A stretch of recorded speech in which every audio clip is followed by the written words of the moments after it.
Assalamualaikum warahmatullahi wabarakatuh. Selamat pagi adik-adik semua. Hari ini atau kali ini Mbak akan menjelaskan mengenai sama ya kayak kemarin akuntansi perusahaan dagang.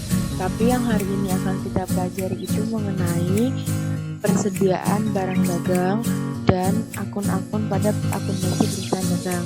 Kita bahas satu-satu. Jadi persediaan barang dagang. Kita lihat pengertiannya. Persediaan barang dagang adalah barang dagangan yang dimiliki atau belum laku dijual. Yang namanya juga persediaan ya, pasti yang available atau yang tersedia di sana. Kalau misalkan dia udah dijual, berarti kan tidak tersedia. Makanya namanya bukan persediaan, jadi namanya udah sold out. Jadi kalau yang namanya persediaan itu berarti barangnya itu masih ada di toko karena belum laku atau belum terjual. Nah, untuk persediaan barang ini tuh terdapat 4 metode ini, maaf salah tulis. Jadi untuk persediaan ini tuh ada 4 metode. Yang pertama ada metode FIFO atau singkatannya first in first out, ada LIFO last in first out, ada metode rata-rata atau average, dan ada metode identifikasi khusus. Ini kita akan bahas satu persatu. Nah, yang pertama ada metode FIFO, first in first out. Ini sebenarnya ada cara menghitungnya, cuma untuk tingkatan SMA itu tidak perlu sampai cara menghitung menggunakan first in first out. Nah, jadi di FIFO ini tuh penilaian harga pokoknya itu didasarkan pada barang yang masuk pertama kali, maka akan dikeluarkan terlebih dahulu. Jadi misal ada stok barang pertama, ada stok barang kedua, ada stok barang ketiga, dan seterusnya. Maka dari semua stok ini yang akan dijual terlebih dahulu itu di stok pertama. Jadi dia pertama kali datang langsung dijual kayak gitu. Jadi nggak nunggu stok barang kelima datang dulu. Dan toko-toko atau perusahaan-perusahaan yang menggunakan metode FIFO ini, mereka yang menjual barang-barang yang tidak tahan lama atau cepat basi, seperti toko beras ataupun toko buah gitu. Jadi misal stok beras 1, 2, 3, 4, 5. Kalau misalkan nunggu stok 5 datang dulu, ini nih stok yang kalau stok 5 yang dikeluarkan terlebih dahulu, nanti tuh stok 1 ketika dijual atau ketika dikeluarkan itu tuh udah kualitas berasnya tuh udah menurun kan dibanding yang stok yang 5. Makanya yang dijual itu stok yang pertama kali datang. Begitupun juga buah. Kalau misalkan buah 1, 2, 3, 4, 5 yang dijual itu stok yang kelima dulu. Berarti nanti yang pertama itu ketika dikeluarin kualitas buahnya tuh udah menurun gitu, atau mungkin bahkan udah busuk. Nah, beda kalau last in first out.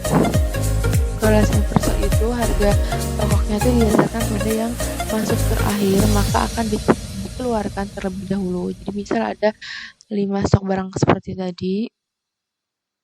Nah, dari 5 stok ini yang dikeluarin terlebih dahulu atau yang dijual terlebih dahulu itu stok yang kelima atau stok yang paling terakhir. Ini yang pertama kali dikeluarkan. Dan ini sangat cocok untuk toko-toko atau perusahaan-perusahaan yang menjual barang-barang yang tahan lama atau nggak mudah basi. Jadi contohnya kayak toko baju ataupun toko buku. Jadi ketika sebuah toko buku atau toko baju itu sedang stok barang, biasanya tuh stok yang paling terakhir datang tuh adalah barang-barang yang paling hype atau paling lagi viral atau yang ditunggu-tunggu masyarakat kayak gitu. Dan modelnya tuh yang ditunggu-tunggu masyarakat. Makanya yang terakhir masuk itu harus dijual terlebih dahulu gitu. Kalau misalkan kita menjual yang nomor 1 dulu, misalnya kita menjual yang stok pertama dulu, nanti tuh stok yang lagi hype-hypenya tuh keburu ketinggalan zaman kayak gitu, atau bahasa sekarang tuh keburu nggak viral lagi gitu. Makanya yang dijual tuh stok yang lain dulu yang memang nggak hype gitu, hanya untuk menambah stok yang sebelumnya. Nah, kalau untuk metode rata-rata ini, metode digunakan untuk menentukan harga pokok barang.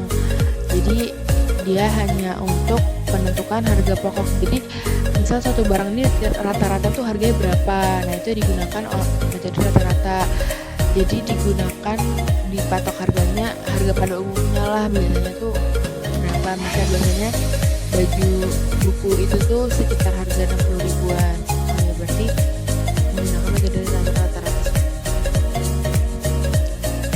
kalau metode identifikasi khusus itu, metode ini tuh harga pokok yang diumumkan pada harga jual berdasarkan pada harga pokok barang yang dikeluarkan khusus untuk barang yang memiliki identifikasi tertentu.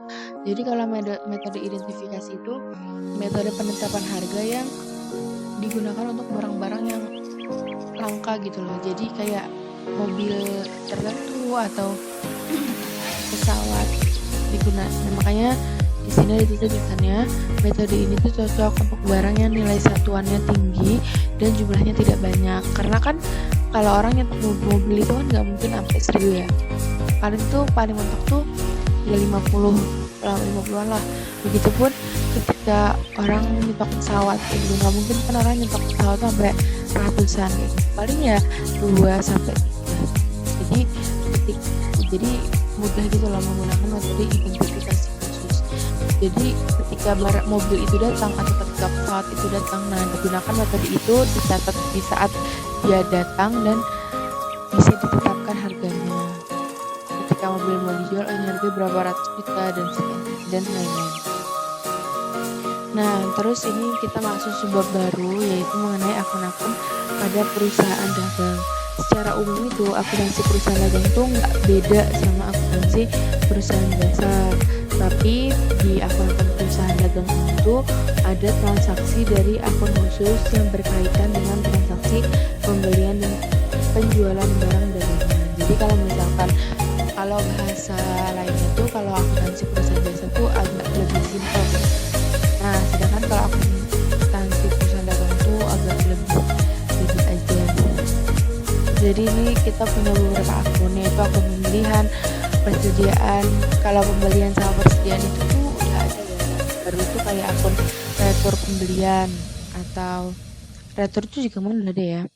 Akun potongan pembelian. Jadi kalau misalkan di perusahaan dagang itu ada transaksi yang langsung gitu loh, langsung pembelian atau penjualan kayak gitu, karena dagang itu kan cakupannya lebih luas dan barang-barangnya itu lebih kompleks gitu. Jadi memang ada retur pembelian atau potongan penjualan atau potongan pembelian, ada retur pembelian atau retur penjualan, ada beban angkut pembelian dan ada juga beban angkut penjualan gitu. Kalau misalkan di perusahaan jasa kan beban angkut doang gitu. Kalau misalkan di perusahaan dagang ada sendiri, jadi ada retur pembelian sendiri, ada retur penjualan sendiri. Nanti kita akan bahas ketika udah masuk di perhitungan.